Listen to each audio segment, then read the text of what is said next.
So, okay guys, nakatak-an ako. Doon ako nangitak ang unaag kuan steamer. So, ito na siya ang butang ari. Ari na nato siya butang guys. Medyo lasad siya, gamay lang. Gamay yun. Uy! Kuwatan po ko eh. Gamay yun lang. Tugoy na ito. No? Kay mabasin mo awas. Ato na yung duha-duhaon og butang guys. No? Naon na ito. Kay aron basin mo. Kuan siya ba? Na. Mas okay na lang kuan tadaan. At least ambot. So ato lang siyang duha-duhaon. Basin mo. Kuan pa siya. Ayan na po ng tulo. Over na ng tulo.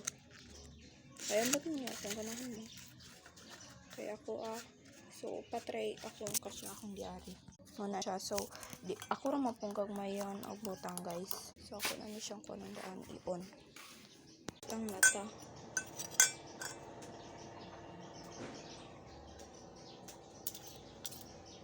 Ito na siyang butang. Medyo challenging ang pagbutangan ni guys ha.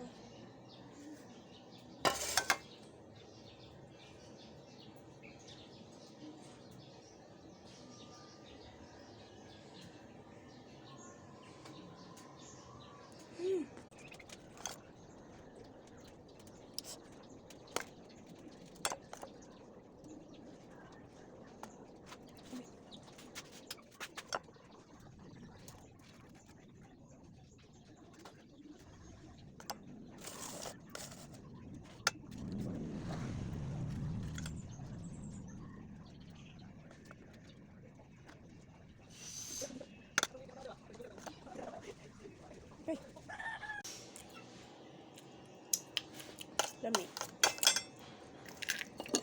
Karaming tabunan kay ko ano ni. Oh, manok na sad. So man na siya guys. Ito na ni siya imputang diyan ni. Na ato ra siya i-steam guys. Yes, i-steam. Napatoy nabili na to guys mga pagka session 2 pa to.